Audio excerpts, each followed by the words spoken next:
स्वागत है आपका हमारे YouTube चैनल मॉक जंक्शन में।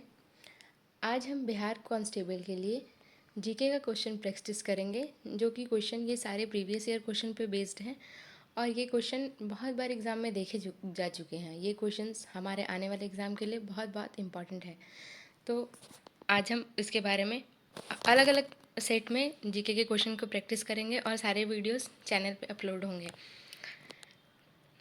तो आप बिहार के किस ज़िले से हैं और आपका क्या नाम है, कमेंट में ज़रूर बताइएगा, ताकि पता चले कि आप बिहार के किस ज़िले से बिहार पुलिस की तैयारी कर रहे हैं। ये सारे क्वेश्चंस बहुत हेल्पफुल हैं आपके बिहार पुलिस एग्ज़ाम के लिए। तो चलिए शुरू करते हैं। हमारा पहला सवाल है, भारत में महान्यायवादी की नियुक्ति कौन करता है? भारत में महान्यायवादी की नियुक्ति कौन करता है? ऑप्शंस हैं प्रधानमंत्री, राष्ट्रपति, मुख्य न्यायाधीश और संसद। तो इसका राइट आंसर होगा राष्ट्रपति। भारत में महान न्यायवादी की नियुक्ति राष्ट्रपति करता है। महान न्यायवादी को अटॉर्नी जनरल कहते हैं। सिंपल भाषा में समझे तो देश का सर्वोच्च कानूनी अधिकार जिसको अधिकार रहता है उसको कहते हैं।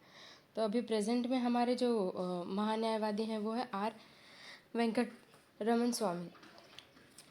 आगे बढ़ते हैं, देखते हैं हमारा नेक्स्ट क्वेश्चन क्या है। भारत का राष्ट्रपति अपना त्यागपत्र किसको सौंपता है? क्वेश्चंस है, भारत के राष्ट्रपति अपना त्यागपत्र किसको सौंपते हैं? तो ऑप्शंस है लोकसभा अध्यक्ष, प्रधानमंत्री, उपराष्ट्रपति, मुख्य न्यायाधीश। तो बताइए इसका राइट आंसर क्या होगा? तो इसका राइट आंसर होगा उपराष्ट्रपति। भारत के राष्ट्रपति अपना त्यागपत्र उपराष्ट्रपति को सौंपते हैं।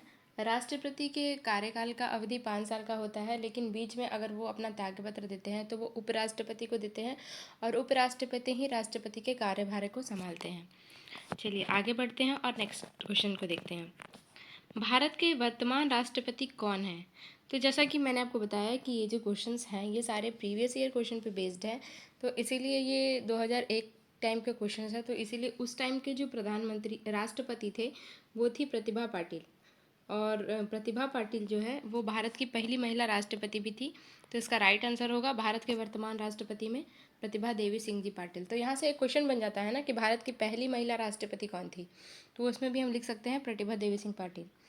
चलिए आगे बढ़ते हैं और नेक्स्ट क्वेश्चन को देखते हैं। नेक्स्ट क्वेश्चन है, भारत के 23वें सेना प्रमुख कौन बने? क्वेश्चंस है, भारत के 23वें सेना प्रमुख कौन बने? तो इसका राइट आंसर होगा, बताइए। ऑप्शंस हैं इसके जे सिंह, अरुण शौरी, विक्रम सिंह राठौर और दीपक कपूर। तो बताइए इसका राइट आंसर क्या होगा? इसका राइट आंसर होगा दीपक कपूर। भारत के 23वें सेना प्रमुख दीपक कपूर बने थे। नेक्स्ट क्वेश्चन देखते हैं, भारत के मुख्य न्यायाधीश कौन थे? तो जैसा कि मैंने बताया कि ये सारे क्वेश्चन उस टाइम के हैं, PYQ के हैं।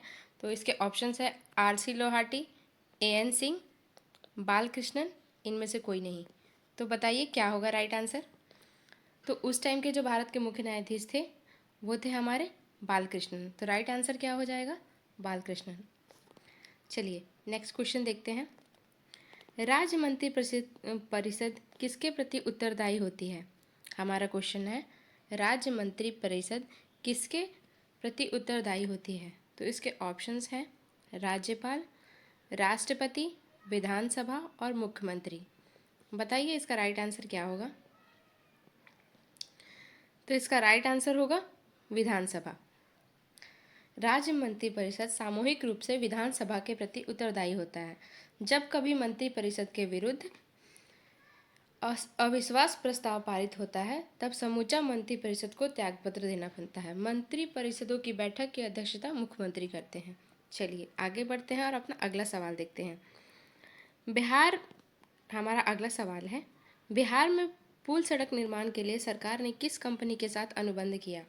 तो ऑप्शंस है INDC, तात्या कंस्ट्रक्शन, NDCL और इरिकॉन। तो बताइए इसका राइट आंसर क्या होगा? इसका राइट आंसर होगा तात्या कंस्ट्रक्शन। चलिए आगे बढ़ते हैं और नेक्स्ट क्वेश्चन को देखते हैं। हमारा नेक्स्ट क्वेश्चन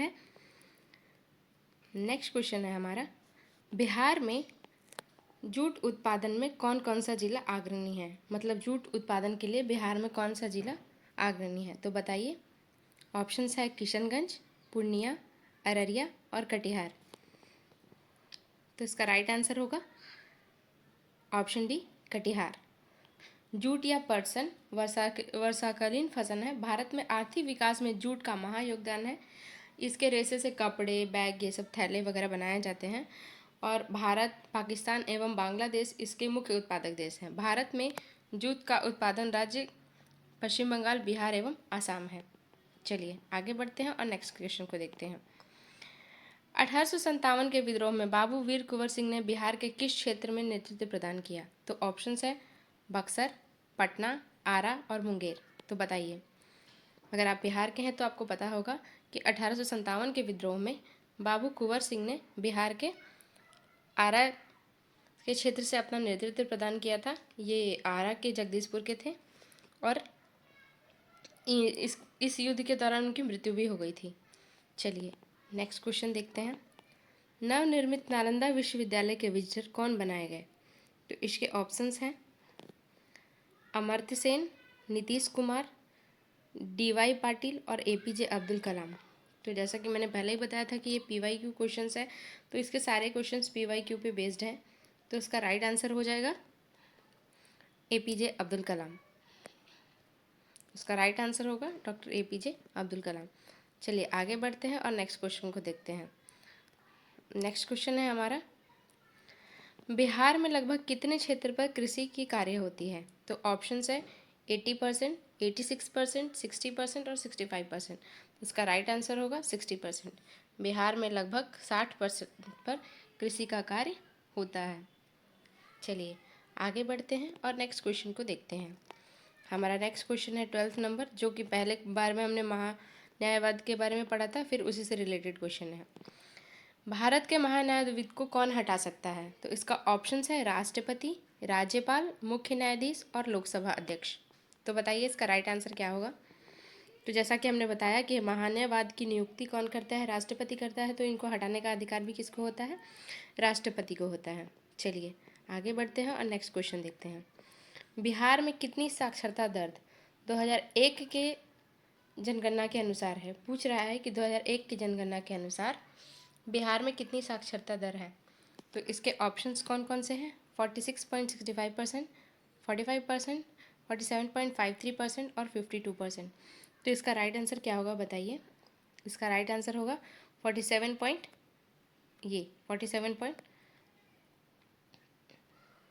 इसका राइट आंसर होगा 47.53%। बिहार में साक्षरता की दर 47.53% है, जो कि राष्ट्रीय औसत के नीचे है। जनसंख्या के घनत्व के हिसाब से भारत का सबसे संघन्य राज्य बिहार है। यहाँ प्रति 1000 स्त्री पुरुष अनुपात 916 है। बिहार में सबसे लिंगानुपात मुंगेर में है। सर्वाधिक जनसंख्या घनत्व वाला क्षेत्र शिवहर है और सबसे कम कैमूर है। चलिए आगे बढ़ते हैं और नेक्स्ट क्वेश्चन को देखते हैं।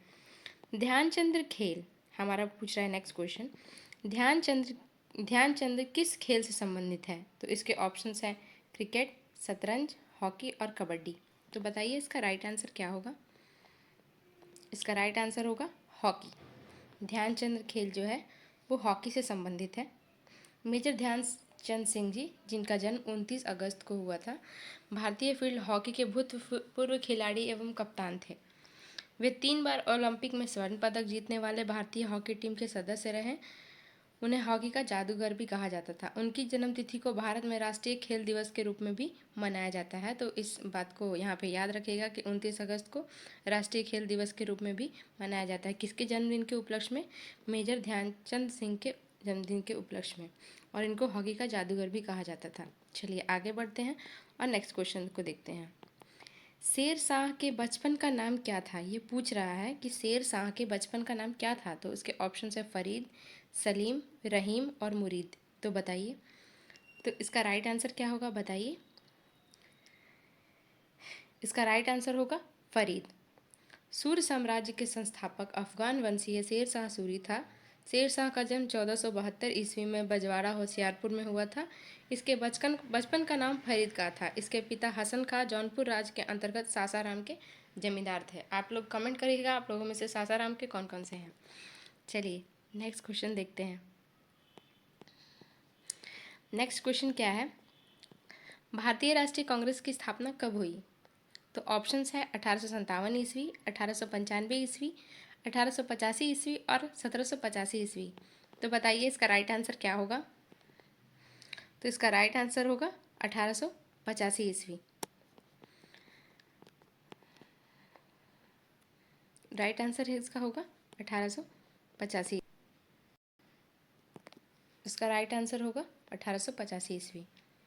भारतीय राष्ट्रीय कांग्रेस की स्थापना 28 दिसंबर 1885 को एलन ऑक्टिवम झूम ने किया था। इसका प्रथम बैठक मुंबई के गोकुलदास तेज प्रताप संस्कृत कॉलेज के भवन में हुई थी, जिनकी अध्यक्षता उमेश चंद्र बनर्जी ने की थी। इस प्रथम बैठक में कुल 72 सदस्यों ने भाग लिया था। चलिए आगे बढ़ते हैं और नेक्स्ट क्वेश्चन देखते हैं। नेक्स्ट क्वेश्चन क्या है हमारा, व्यय पंगत सिद्धांत में कौन संबंधित रहा है? हमारा क्वेश्चन है व्यय पंगत सिद्धांत में कौन संबंधित रहा है? ऑप्शंस है Lord Canning, Lord Cornwallis, Lord Minto और लॉर्ड डलहौजी। तो बताइए इसका आंसर क्या होगा? इसका राइट आंसर होगा लॉर्ड डलहौजी। लॉर्ड डलहौजी के शासनकाल उसके व्यय पंगत सिद्धांत के लिए जाना जाता है। इस नीति के तहत अंग्रेजी साम्राज्य के विलय किए गए राज्य थे। सर्वप्रथम सतारा 1848 ईस्वी में, जैतपुर बुंदेलखंड और संबलपुर उड़ीसा में 1849 में, इस बघाट हिमाचल प्रदेश 1850 में, उदयपुर मध्य प्रदेश में इसका किया गया था। चलिए आगे बढ़ते हैं और नेक्स्ट क्वेश्चन को देखते हैं। हमारा नेक्स्ट क्वेश्चन है क्वेश्चन नंबर 18। भारत के वायसराय कौन थे? भारत के प्रथम वायसराय कौन थे? क्वेश्चन पूछ रहा है भारत के प्रथम वायसराय कौन था? तो इसके ऑप्शन है Warren Hastings, William Bentinck, Lord Dalhousie, Lord Canning. तो बताइए इसका राइट आंसर क्या होगा? बताइए इसका राइट आंसर होगा लॉर्ड कैनिंग। भारत का प्रथम वायसराय लॉर्ड कैनिंग था। लॉर्ड कैनिंग भारत के कंपनी द्वारा नियुक्त अंतिम गवर्नर जनरल तथा ब्रिटिश सम्राट के अधीन नियुक्त भारत का प्रथम वायसराय था। इसके समय की सबसे महत्वपूर्ण घटना थी सन 1857 के ऐतिहासिक विरोध। इस विद्रोह के बाद प्रशासनिक सुधार के अंतर्गत भारत का शासन कंपनी के हाथों में सीधे ब्रिटिश सरकार के नियंत्रण में ले लिया गया था। चलिए आगे बढ़ते हैं और नेक्स्ट क्वेश्चन देखते हैं। टाई ब्रेकर शब्द किस खेल से संबंधित है? हमारा अगला प्रश्न है टाई ब्रेकर शब्द किस खेल से संबंधित है? तो इसके ऑप्शंस है टेनिस, फुटबॉल, हॉकी, बी और सी दोनों। तो बताइए इसका राइट ऑप्शंस क्या होगा? इसके राइट ऑप्शन होंगे बी और सी दोनों। मतलब कि टाई ब्रेकर जो है वो फुटबॉल और हॉकी दोनों से संबंधित है। ये दोनों खेल से ही संबंधित है। इसका टाई ब्रेकर का दोनों खेल से ही इसका संबंध जोड़ा गया है। चलिए आगे देखते हैं नेक्स्ट क्वेश्चन। नेक्स्ट क्वेश्चन है हमारा प्राचीन नालंदा विश्वविद्यालय के संस्थापक कौन था? इसमें पूछ रहा है कि प्राचीन नालंदा विश्वविद्यालय के संस्थापक कौन था? तो ऑप्शन है धर्मपाल, चंद्रगुप्त द्वितीय, समुद्रगुप्त और कुमारगुप्त। तो बताइए इसका राइट आंसर क्या होगा? इसका राइट आंसर होगा कुमारगुप्त। बिहार के नालंदा जिले में स्थित प्राचीन नालंदा विश्वविद्यालय भारत में उच्च शिक्षा का महत्वपूर्ण एवं विश्वविख्यात केंद्र था। यहाँ देश विदेश में 10,000 छात्रों को पढ़ाने की स्थापना की गई थी और 2,000 शिक्षक आते थे। इस विश्वविद्यालय की स्थापना गुप्तकालीन सम्राट कुमारगुप्त ने 1415 ईस्वी में किया था। तो इसका आंसर राइट आंसर क्या हो जाएगा? कुमारगुप्त। चलिए नेक्स्ट क्वेश्चन। मुंगेर में निम्नलिखित किसकी राजधानी थी? मुंगेर निम्नलिखित में से किसकी राजधानी थी? ऑप्शन है मीर कासिम, कुंवर सिंह, सिराजुद्दौला और बिरसा मुंडा। आप लोगों में से बताइए कि मुंगेर का कौन कौन है? तो इसका राइट आंसर हो जाएगा क्या होगा बताइए? इसका राइट आंसर होगा मीर कासिम। मुंगेर जो है उस टाइम मीर कासिम की राजधानी थी। रॉबर्ट क्लाइव के हाथों की कठपुतली नवाब मीर जाफर को अंग्रेजों ने 1760 ईस्वी से हटाकर उसके दामाद मीर कासिम को बंगाल का नवाब बनाया था। मीर कासिम ने अपनी राजधानी को मुर्शिदाबाद से मुंगेर मुगदलपुर स्थानांतरित किया था। मुंगेर का पुराना नाम इस क्वेश्चन में हमें ये भी पता चलता है कि क्या था, मुगदलपुर था। तो आप लोग कमेंट करके बताइए कि मुंगेर से कौन कौन है। चलिए नेक्स्ट क्वेश्चन देखते हैं। गुरु गोविंद सिंह की माता का क्या नाम था? पूछ रहा है कि गुरु गोविंद सिंह के माता का क्या नाम था। तो पहला ऑप्शन है बीबी जैला। ठीक, हमारा पहला ऑप्शन है बीबी जैला, रानी दीदा, कजरी देवी और इनमें से कोई नहीं। तो बताइए इसका राइट आंसर क्या होगा। बहुत सारे लोग पटना गुरुद्वारा गए होंगे तो वहाँ पे गुरु गोविंद सिंह के माता पिता के बारे में पूरा डिटेल दिया गया है, तो आप लोग को पता होगा। तो इसका राइट आंसर होगा बीबी जैला। गुरु गोविंद सिंह की माता का क्या नाम था? बीबी जैला। सिखों के 10वें एवं अंतिम गुरु गोविंद सिंह का जन्म 1666 में पटना में हुआ था। इनकी माता का नाम बीबी जैला तथा पुत्र का नाम फतेह सिंह था तथा इनके पिता का नाम गुरु तंग बहादुर था। चलिए आगे बढ़ते हैं और नेक्स्ट क्वेश्चन को देखते हैं। नेक्स्ट क्वेश्चन है हमारा, फणीश्वर नाथ रेणु का जन्म कहाँ हुआ था? पूछा जा रहा है कि फणीश्वर नाथ रेणु का जन्म कहाँ हुआ था। तो इसके ऑप्शंस है पटना में, भागलपुर में, पूर्णिया में और मनेर में। तो सॉरी मुंगेर में, सॉरी पूर्णिया में, मुंगेर में, पटना में, भागलपुर में, पूर्णिया में और मुंगेर में। तो बताइए इसका राइट आंसर क्या होगा, सोच के बताइए क्या होगा इसका राइट आंसर। तो इसका राइट आंसर होगा पूर्णिया में। फणीश्वर नाथ रेणु का जन्म पूर्णिया में हुआ था। हिंदी उपन्यासों की दुनिया में अंचलकालिता को आंदोलन के रूप में प्रारंभ करने का श्रेय फणीश्वर नाथ रेणु के आंचलिक उपन्यास मैला आंचल को दिया जाता है। चलिए आगे बढ़ते हैं और नेक्स्ट क्वेश्चन को देखते हैं। हमारा नेक्स्ट क्वेश्चन क्या है, कामयानी पुस्तक के रचयिता कौन थे? पूछ रहा है कि कामयानी पुस्तक के रचयिता कौन थे। तो इसके ऑप्शन है जयशंकर प्रसाद, रामधारी सिंह दिनकर, और भी ऑप्शन हमारे नीचे हैं, इसका नीचे थोड़ा सा चला गया है। महादेवी इसका ऑप्शन है, देखिएगा ध्यान से, महादेवी वर्मा और हरिवंश राय बच्चन। तो इसका राइट आंसर जो हमारा है क्या हो जाएगा, बताइए बताइए बताइए बताइए। कामयानी पुस्तक के रचयिता कौन थे बताइए। इसका राइट आंसर हो जाएगा जयशंकर प्रसाद। कामयानी हिंदी भाषा का एक महाकाव्य है जिसके रचयिता जयशंकर प्रसाद है। यह आधुनिक छायावादी युग का सर्वोत्तम प्रतिनिधि महाकाव्य है। प्रसाद जी की यह अंतिम काव्य रचना जो 1936 में प्रकाशित हुई थी। चलिए आगे बढ़ते हैं और नेक्स्ट क्वेश्चन को देखते हैं कि हमारा नेक्स्ट क्वेश्चन कौन सा है। अर्थशास्त्र पुस्तक किसने लिखा? हमारा 25वां क्वेश्चन नंबर है, क्वेश्चन है अर्थशास्त्र पुस्तक किसने लिखा। तो इसके ऑप्शन हैं चंद्रगुप्त मौर्य, कौटिल्य, आर्यभट्ट और कनिष्क। बताइए इसका राइट आंसर क्या होगा। इसका राइट आंसर होगा कौटिल्य। अर्थशास्त्र पुस्तक जो है कौटिल्य ने लिखा था। चलिए आगे बढ़ते हैं और नेक्स्ट क्वेश्चन देखते हैं। नेक्स्ट क्वेश्चन है इनकलाब जिंदाबाद का नारा किसने दिया था? बताइए इनकलाब जिंदाबाद का नारा किसने दिया था? सुभाष चंद्र बोस, महात्मा गांधी, चंद्रशेखर आज़ाद और भगत सिंह। बताइए इनकलाब जिंदाबाद का नारा किसने दिया था। तो इसका राइट आंसर होगा भगत सिंह। इनकलाब जिंदाबाद का नारा भगत सिंह ने दिया था। जय हिंद का नारा सुभाष चंद्र बोस ने दिया था। करो या मरो का नारा महात्मा गांधी ने दिया था। तो चलिए आगे बढ़ते हैं और नेक्स्ट क्वेश्चन देखते हैं। उम्मीद है आपको क्वेश्चन समझ में आ रहे होंगे। चलिए आगे देखते हैं। हमारा अगला क्वेश्चन है बक्सर का युद्ध किस किस के बीच हुआ था? क्वेश्चन है बक्सर का युद्ध किस किस के बीच हुआ था? मीर कासिम और अंग्रेज, अंग्रेज और सिराजुद्दौला, अंग्रेज और कुंवर सिंह, इनमें से कोई नहीं। तो बताइए इसका राइट आंसर क्या होगा। इसका राइट आंसर होगा मीर कासिम और अंग्रेज। बक्सर का युद्ध मीर कासिम और अंग्रेज के बीच हुआ था। बक्सर का युद्ध 1764 में अंग्रेजों मीर कासिम के अवध के नवाब सिराजुद्दौला एवं मुगल सम्राट शाह आलम द्वितीय के बीच हुआ था। इस युद्ध में अंग्रेज विजयी हुए थे। इस युद्ध में अंग्रेज सेनापति इस युद्ध में अंग्रेजों का सेनापति कौन था? हेक्टर मुनरो था। बक्सर के युद्ध में अंग्रेजों का सेनापति हेक्टर मुनरो था, इस बात को भी याद रखिएगा। चलिए आगे बढ़ते हैं और नेक्स्ट क्वेश्चन देखते हैं। बिहार में कुल कितने प्रमंडल हैं? हमारा नेक्स्ट क्वेश्चन है बिहार में कुल कितने प्रमंडल हैं? तो ऑप्शन है 11, 10, 9, 12। तो बताइए इसका सही जवाब क्या होगा? इसका राइट आंसर होगा, बताइए क्या होगा? 9। बिहार में कुल 9 प्रमंडल है। और आपके लिए मेरा सवाल है कि बिहार में टोटल कितने ज़िले हैं? कमेंट करके ज़रूर बताइएगा। चलिए आगे देखते हैं नेक्स्ट क्वेश्चन। वर्ष 2001 की जनगणना के अनुसार बिहार राज्य की कुल कितनी जनसंख्या है? तो जैसा कि मैंने बताया है पहले भी कि ये PYQ क्वेश्चंस है, तो इसलिए पुराने क्वेश्चन ज़्यादा मिल रहे हैं, लेकिन इससे भी क्वेश्चंस एग्जाम में बन सकते हैं, तो ये क्वेश्चंस हमारे लिए बहुत इंपॉर्टेंट है।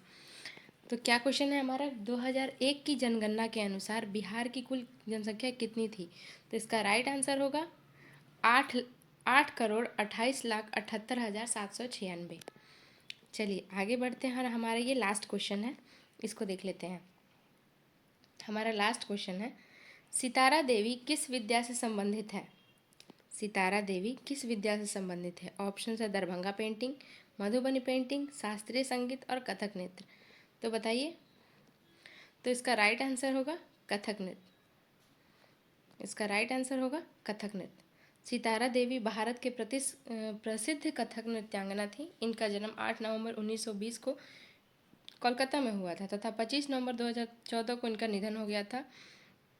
अपने सुदीर्घ नृत्य कला के दौरान उन्होंने देश विदेश में कई कार्यक्रमों व महोत्सव में अपने नृत्य की प्रतिभा का परिचय दिया तथा बॉलीवुड के अनेक अभिनेत्रियों को नृत्य परीक्षण दिया। तो ये रहे हमारे कुछ जीके के इम्पॉर्टेंट क्वेश्चन जो PYQ से रिलेटेड है। अगर आपको वीडियो अच्छा लगा तो चैनल को लाइक और सब्सक्राइब ज़रूर कीजिएगा। और मैंने जो भी इस कन्वेंशन के दौरान क्वेश्चंस पूछे हैं उसका जवाब कमेंट में ज़रूर बताइएगा। बाकी मिलते हैं नेक्स्ट वीडियो में, तब तक के लिए bye. Thank you very much.